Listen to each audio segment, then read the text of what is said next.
Azerbaijan পড়ছে কিনা, Morocco পড়ছে কিনা, ইথিওপিয়া পড়ছে কিনা? আপনারা বলেন পড়ছে কি? ইয়েমেন পড়ছে কিনা, জর্ডান পড়ছে কিনা, লেবানন পড়ছে কিনা? পারে নাই। আফগানিস্তান পড়ছে কেন? আফগানিস্তান পড়ছে কেন? কারণ তারা সিস্টেমগুলোকে সরাই দিছে। সিরাতের আদলে, সিরাতের রক্তে ওরা জমিনকে পবিত্র করে ফেলছে।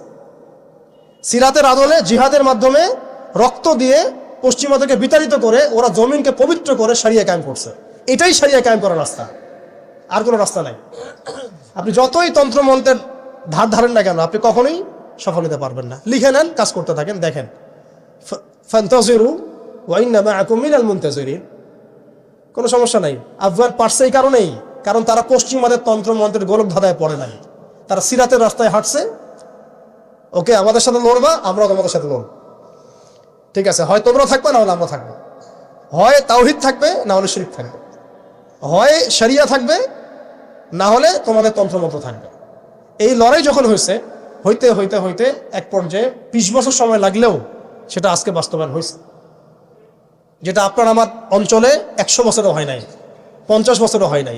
এরপরেও আল্লাহ পাক আমাদেরকে চোখের সামনে কিন্তু মিসাল দেখাই দিয়েছেন। তারপরেও আমাদের মধ্যে বোধোদয় হচ্ছে না, আমরা বুঝতে পারছি না যে কোন পথে হাঁটবো। দেশের যত সমস্যা দেখবেন, মিডিয়া যান, মিডিয়ায় গেলে মনে হবে দেশের সমস্ত সমস্যার হালত এবং সমাধান হচ্ছে একটা বিষয়। মিডিয়ার ভাষায় মিডিয়ায় ঢোকেন, দেখেন কি হচ্ছে। অনেক প্রবলেম দেশের মধ্যে, সংস্কার, এইটা সেটা অনেক কিছু হচ্ছে। ভাবখানা এমন যে এই সব কিছু থেকে উদ্ধার করবে আমাকে একটা শব্দ, তার নাম নির্বাচন। তার নাম মানে নির্বাচন হলেই সব সমাধান হয়ে যাবে। এটা আমাদের আকীদা, আমাদের চিন্তা এরকম ভাই। একটা মুদির দোকানদারকে জিজ্ঞাসা করেন, সেও এই কথাই বলবে। আবার বুদ্ধিজীবীকে জিজ্ঞাসা করেন, সেও এই কথাই বলতেছে। টকশোতে বসে সেও এই কথা বলতেছে। এমপিকে বলেন, সেও এই কথা বলতেছে। মানে পুরো অবচেতন দাসত্ব, অবচেতন ইবাদত। দেখেন আমাদের অবচেতন মনে আমরা ইবাদত করে ফেলছি গণতন্ত্রের, পশ্চিমাদের, ওদের তন্ত্রমন্ত্রগুলার। ইলেকশন দিলে সব সমাধান হয়ে যাবে? কোন পদ্ধতিতে আপনি দিবেন? দেওয়ার পরে কি হবে? মূলনীতি কি থাকবে? সংবিধান কি থাকবে? সংস্কারগুলো কি কি হবে? আপনি কি আল্লাহর জমিন, আল্লাহর দিন কায়েমের দিকে আসবেন কিনা? এখানে তো অনেক কথা আছে। এগুলোকে সলিউশন না করে XYZ যেই আসো, আপনি আমাকে বসায় দিল, আমি কিছুই করতে পারবো না।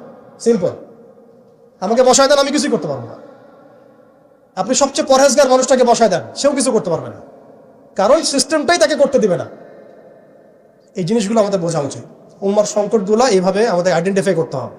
যে অনেক লম্বা হয়ে যাচ্ছে, হয়তো আমি শেষ করে দেই এখন। শেষ করি ভাই, অনেক লম্বা করা যাবে না, নামাজের ব্যাপার আছে।